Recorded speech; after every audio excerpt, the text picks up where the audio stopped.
गुरुजी, शुक्राना गुरुजी। संगत जी, मैं आशा करती हूँ कि आप सभी स्वस्थ और मस्त होंगे। गुरुजी, हम सभी पर अपनी कृपा बनाए रखें। संगत जी, इस चैनल को सब्सक्राइब कर लें और बेल आइकन को भी प्रेस कर लें ताकि जब भी मैं कोई नया वीडियो अपलोड करूँ तो उसकी जानकारी आपको नोटिफिकेशन के माध्यम से प्राप्त हो जाए। संगत जी, आप सभी सत्संग को अंत तक सुनिएगा। सत्संग सुनने वाले का भी भला और सुनाने वाले का भी भला, जैसा कि गुरुजी कहा करते थे। संगत जी, आज मैं अमिता सिंह आंटी जी का सत्संग आपके साथ शेयर करने जा रही हूँ। अगर सत्संग सुनाते समय मुझसे कोई गलती हो जाए तो मुझे क्षमा कर दीजिएगा। जय गुरु जी, शुक्राना गुरु जी। सत्संग शुरू करने से पहले हम गुरु जी का मंत्र जाप करेंगे। ओम नमः शिवाय, शिव जी सदा सहाय। ओम नमः शिवाय, गुरु जी सदा सहाय। जय गुरु जी। संगत जी, आंटी बताती हैं गुरुजी के उनके जीवन में जुड़ने से पहले उनके जीवन में बहुत अशांति थी। उनके पिता चेतन अवस्था में 1.5 मास से अस्पताल में थे। स्वयं चिकित्सक होने के कारण मुझे जो समस्याएं उत्पन्न हो सकती थी उनका आभास था। मैं कभी उनके पास से उठने का साहस भी नहीं जुटा पाती थी कि एक दिन वह इतनी निराश हो गई थी कि उनको लगता था कि जैसे उनका जीवन ही बेकार है। सब कुछ उल्टा सीधा ही हो रहा था। उनकी आर्थिक स्थिति भी खराब हो गई थी और अपने पिता को प्रति मिनट जीवित रखने की चेष्टा वह उनको कठिन लग रही थी। उनकी बहन और भाई सब प्रयास कर रहे थे और कोई भी प्रयास सफल नहीं हो रहा था। वह पूरी तरह से टूट चुकी थी। आंसू रोकते हुए वह सोचती थी कि भगवान क्यों आकर हमारे परिवार और हमारी सहायता नहीं करते। मैं हमेशा भगवान में विश्वास करती थी और उनसे प्रेम करती थी, फिर वह क्यों हमारी पुकार नहीं सुनते। आंटी जी बताती हैं, मेरे लिए किसी ऐसे व्यक्ति से मिलना आवश्यक था जिसे बिना कुछ कहे मैं अपने समस्त दुख कह सकूं, जो हमें अपने आश्रय में ले सके, जो मुझे इतनी शक्ति दे सके कि मैं वास्तविकता का सामना कर सकूं और जब भी मैं कठिनाई में हूं तो वो मुझे वहां से बाहर निकाल दे। आंटी जी बताती हैं, एक रात मैं सो रही थी। सुबह के 3 बजे मेरे भाई शिव ने अचानक कमरे में प्रवेश किया और हमें कुछ प्रसाद दिया। शिव ने कहा कि वह गुरुजी के यहाँ गया था और वहाँ पर कहे सुने हुए चमत्कारों का उसने वर्णन किया। उसके बाद मुझे गहरी नींद आ गई। आंटी जी बताती हैं कि अब अगले दिन मैंने और मेरे पति ने गुरुजी के दर्शन करने का निश्चय किया। तब भी मुझे यह नहीं पता था कि जब तक वह स्वयं नियत नहीं करते उनके दर्शन हम नहीं कर पाते। मेरी कल्पना में हम किसी वृक्ष के नीचे बैठे हुए लंबी दाढ़ी वाले बाबा से मिलेंगे, ऐसा मैं सोच रही थी। पर उनसे मिलकर मुझे बड़ा ही आश्चर्य हुआ। एक ऐसी दिव्य ज्योति वाले महानुभाव थे जो छोटे बालक की भांति मुस्कुराते थे। उनकी आंखें आपको भेद देने की क्षमता रखती थी। वह आपको अंदर तक छू जाते थे। मैं उनसे मिलकर भाव विभोर हो गई। उनकी सुगंध इतनी प्रचंड थी मानो उनके सब ओर गुलाब का अर्क बिखरा हुआ हो। उन्होंने हमें अपने पास बिठाया और सुरक्षित होने का आभास किया। किसी अज्ञात कारण से उसी समय मेरा पूरा मानसिक तनाव समाप्त हो गया। उन्होंने यह संतावना भी दी कि सब ठीक हो जाएगा। अगले ही दिन मैं अपने जुड़वा पुत्रों को, जो उस समय 4 वर्ष के थे, गुरुजी के पास ले गई।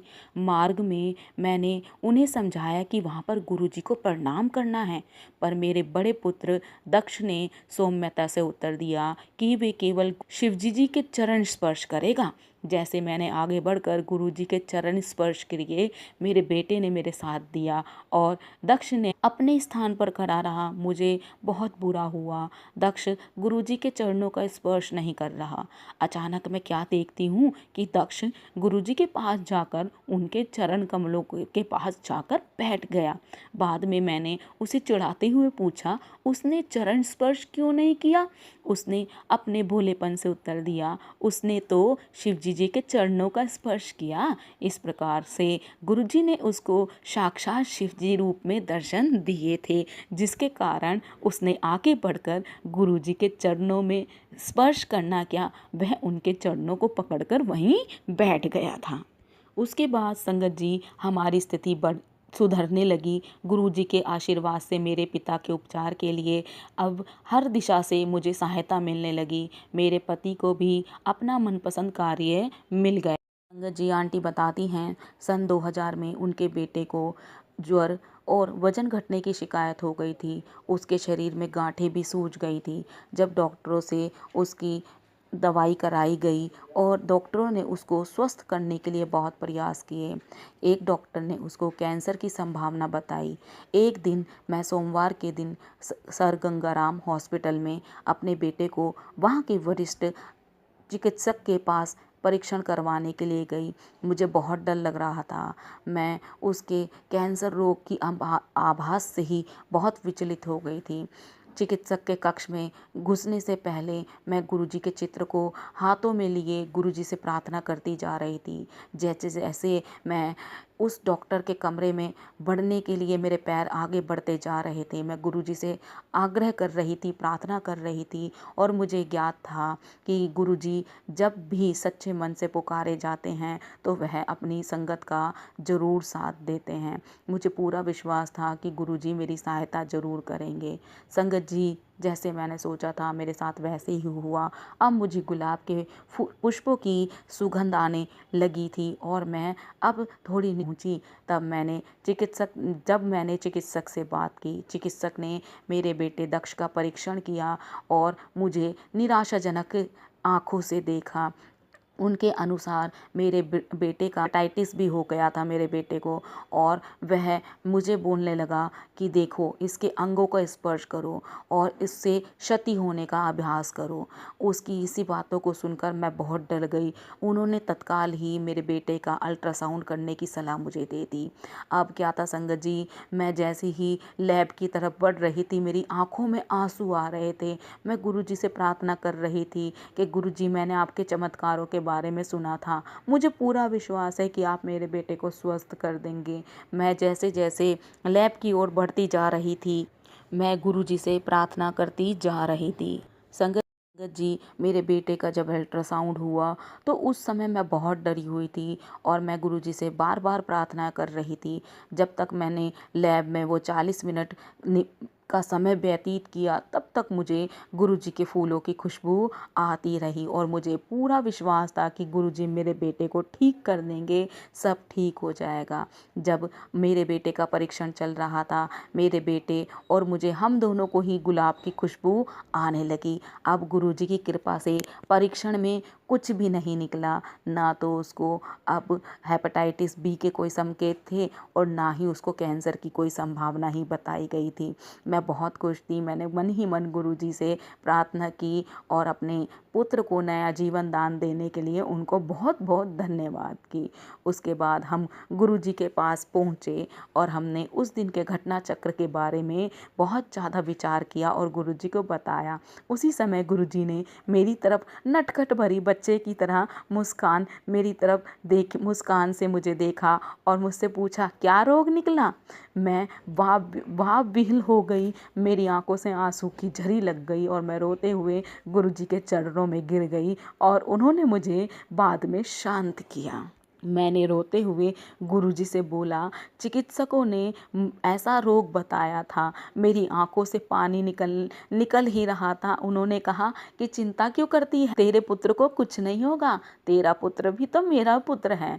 मैंने उनसे प्रश्न किया, क्या शेष परीक्षण कराने आवश्यक हैं? उन्होंने उत्तर दिया, चूँकि मैं स्वयं चिकित्सक हूँ, मेरी चिंता परीक्षण करवाए बिना शांत नहीं होगी। यदि तू चाहे तो करवा ले, वरना ऐसी कोई ज़रूरत नहीं है। अब मैं गुरुजी की बातों को सुनकर पूरी तरीके से सहमत हो गई। अंत में संगत जी, मैंने गुरुजी के कहने पर, क्योंकि गुरुजी मेरे इफ एंड बट को देख रहे थे, तो गुरुजी ने मुझे तसल्ली दिलाने के लिए बोला, जा करा लियो परीक्षण। जब मैंने परीक्षण कराए तो मेरे बच्चे की कुछ भी नहीं आया रिपोर्ट में और मेरा बच्चा बिल्कुल स्वस्थ था। आज वह बिल्कुल ठीक है और गुरुजी की कृपा उस पर बनी हुई। अब आंटी जी बताती हैं कि एक दिन मैंने अपने बेटे के सर के पीछे एक गांठ का अनुभव किया। मुझे समझ नहीं आ रहा था कि गांठ किस तरीके से बन गई, जबकि गुरुजी ने तो कहा था सब कुछ ठीक हो जाएगा, पर फिर ऐसा क्यों हो रहा है? सब प्रकार के विचार मेरे मन में आ रहे थे और मैं बिल्कुल निराश हो गई। उसी दिन मुझे संगत में सप्ताह में एक बार ही आने के लिए कहा गया। मैं असमंजस में थी कि गुरुजी ने ऐसा क्यों किया। अगले सप्ताह जब मेरे बेटे की बायोप्सी का परिणाम आया तो सब कुछ सामान्य आया। अब चिकित्सक भी हैरान थे कि जो गांठ वह बता रहे थे अब वह सडनली बिल्कुल ठीक हो गई थी। वह चमत्कार ही था, परंतु हमें पता था कि ये कैसे हुआ है। यह गुरुजी का आशीर्वाद था कि उन्होंने मेरे पुत्र को दोबारा पुनर्जन्म दे दिया था। कुछ सप्ताह पश्चात गुरुजी ने मात्र मुझसे इतना ही कहा, जा तेरे मुंडे नू ठीक कर दिता। उस दिन से मेरे बच्चे की जो सर के पीछे गांठ बनी थी वह धीरे धीरे कम हो गई और उसके जो लक्षण थे, जो उसको बुखार रहता था, वह भी धीरे धीरे ठीक होने लगा। गुरुजी धन्य हैं, सब ठीक हो गया। उसे कभी कोई औषधि नहीं दी गई क्योंकि कोई निष्कर्ष ही नहीं निकाला जा सकता था कि उसे कभी कोई बीमारी भी थी। गुरुजी हर किसी के साथ चमत्कार करते हैं। गुरुजी सभी के जीवन को मधुर बनाते हैं। वह जब आपका हाथ पकड़ लेते हैं तो वह आपको सही मार्ग दिखाते हैं। वह आपकी हर आपदा से रक्षा करते हैं, अपने हृदय से लगा कर रखते हैं। जैसे एक माँ अपने बच्चे को बचाती है, वैसे ही गुरुजी अपने बच्चे को हर गलत रास्ते से भटकने से बचा लेते कि हमारी हर एक बात को, यहाँ तक कि हमारी एक सांस को भी सुनते हैं। वह ईश्वर स्वरूप हैं। ऐसे ही हैं हमारे गुरुजी। हमारे मन में बसे अहंकार को वह समाप्त करते हैं। जो भी गुरुजी के संपर्क में आता है गुरुजी उसकी ज़िंदगी संवार देते हैं और हमेशा अपने भक्त को आशीष देते हैं। संगत जी, अगर किसी में घमंड होता है, अहम होता है या कोई चाहत होती है, गुरुजी उसे हमेशा के लिए ख़त्म कर देते हैं। वह हमेशा सबकी सहायता करते हैं। उनके दर्शन के लिए अनेकों भक्तों खाली हाथ से आते हैं और कभी भी खाली हाथ लौट कर नहीं जाते। प्रत्येक को यही लगता है कि गुरुजी उनके साथ अभी कुछ नहीं कर रहे, लेकिन समय आने पर हमें आभास होता है कि गुरुजी चुपचाप रहकर हमारे दुष्कर्मों को ख़त्म कर रहे हैं और हमारे कष्ट भी काट रहे हैं। ऐसे हैं हमारे प्यारे गुरुजी।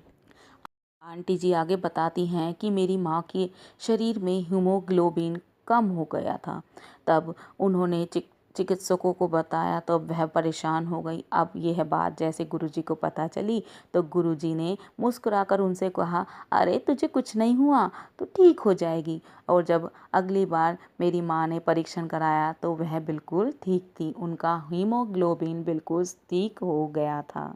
आंटी जी बताती हैं कि मेरी मौसी, जो कि कभी गुरुजी से नहीं मिली थी, एक दिन बेहोश हो गई और उन्हें हॉस्पिटल में एडमिट कराया गया। उनका बीपी भी बढ़ चुका था। डॉक्टरों को संदेह था कि उनके दिमाग में ब्लीडिंग हुई है, जिसके कारण वह बेहोश हो गई। गुरुजी उस समय दिल्ली में नहीं थे। मैंने उनके स्वरूप के सामने खड़े होकर उनसे अपनी मासी के उपचार की विनती की। उस समय मेरी मासी का कैट स्कैन हो रहा था। मैं प्रार्थना कर रही थी। उसी कक्ष में गुरुजी की सुगंध आनी शुरू हो गई और परिणाम बिल्कुल सामान्य आया। मैं रात को अपनी मासी को सोता हुआ छोड़कर वापस आ गई। सुबह उनके पास पहुंची तो मुझे सुखद समाचार मिला कि वह बिल्कुल स्वस्थ हैं और अपने बिस्तर पर लेटी हुई हैं। उन्होंने मुझे बताया कि रात को सफ़ेद वस्त्रों में कोई आया था। उन्होंने उसे उठाया। मुझे ऐसा लग रहा था जैसे गुरुजी ही होंगे।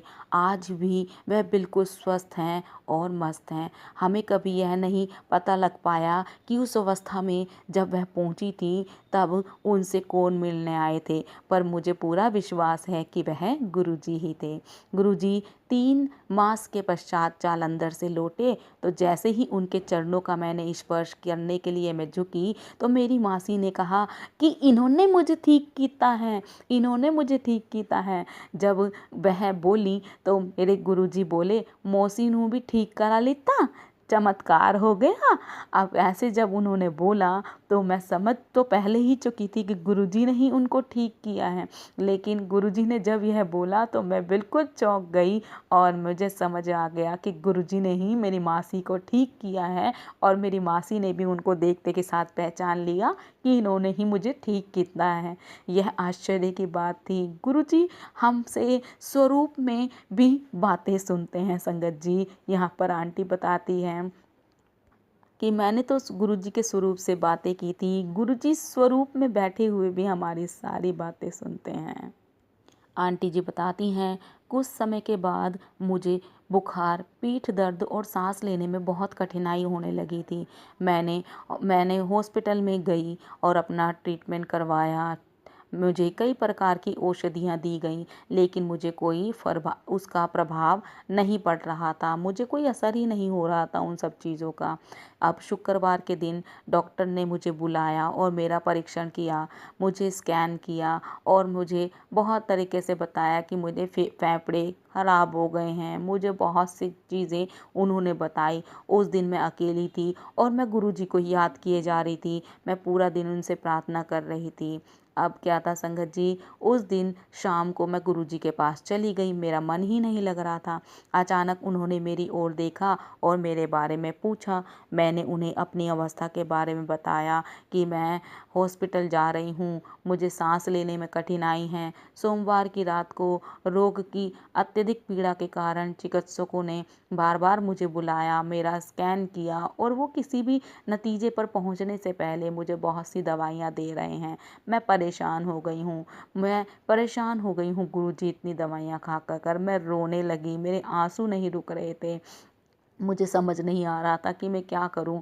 मैं उस रात में बिना किसी औषधि के कारण ही सो पाई थी, जिससे मैं हमेशा ऐसा हो रहा था। अब गुरुजी मेरी बात को बड़े ध्यान से सुन रहे थे। मैंने वहाँ लंगर प्रसाद किया। गुरुजी कुछ नहीं बोले, बस मुस्कुरा दिए। अब अगले ही दिन मैं प्रातः सोकर उठी तो मैं क्या देखती हूँ, मैं बिल्कुल स्वस्थ हो गई थी। मुझे कोई रोग की पीड़ा ही नहीं थी। अब आगे आंटी जी बताती हैं कि जो इनके पति हैं, इनके पति को एक जो कि स्वयं डॉक्टर हैं, उनको हृदय से संबंधित कुछ परेशानियां हो रही थी, उनको बहुत पीड़ा होती थी। उन्होंने कई अन्य डॉक्टरों को परामर्श किया, दिखाया, ट्रीटमेंट करवाया। अब उन्हें समझ में नहीं आ रहा था कि वो कदम उठाएं या ना उठाएं। अब वह गुरुजी से बात बताने में भी झिझक रहे थे। अब क्या था संगत जी, अगले दिन मैं उन्हें एक हृदय रोग विशेषज्ञ पास ले गई। अब क्या था, उनका परीक्षण हुआ, परामर्श दिया उन्होंने कि उन्हें पहले बार में भयभीत होने की ज़रूरत नहीं है। और हम लोग इतने डर गए उसकी बातों से, उसने हमें इतना डरा दिया कि हम तुरंत गुरुजी के पास भागे, और यह भी जानते हुए कि गुरुजी से मिलना संभव हो पाएगा भी नहीं। बिना सोचे समझे हम हॉस्पिटल से तुरंत गुरुजी के पास भागे और उनके दर्शन हमें आसानी से हो गए। वहाँ हमने सारी बात बताई। गुरुजी सिर्फ मुस्कुराए और बोले सब ठीक हो जाएगा। अब गुरुजी ने मेरे पति को बोला, रोज 2 विस्की के पैग लेने हैं और कनक का सत खाना है तुझे। अब हम बड़े सोचकर अचंभित हुए, गुरुजी विस्की के पैक पीने हैं और कनक खाना है। अब ये बात थी। अब मेरे पति तो उनकी बातों सुनकर समझ ही नहीं पाए कि क्या बोले गुरुजी। अब कुछ सप्ताह तक जो गुरुजी ने बताया था उन्होंने वैसे ही किया। अब जैसे ही हमें ट्रीटमेंट करवाना था, हमने जब ट्रीटमेंट करवाए तो मेरे पति की रिपोर्ट्स बिल्कुल ठीक आई और वो बिल्कुल स्वस्थ थे। उनको हृदय से जुड़ी कोई समस्या नहीं थी। वह सब गुरुजी।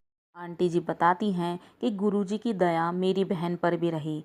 एक बार उसको किसी बीमारी के रोग विशेषज्ञ ने गांठ की कुछ समस्याएं बताईं।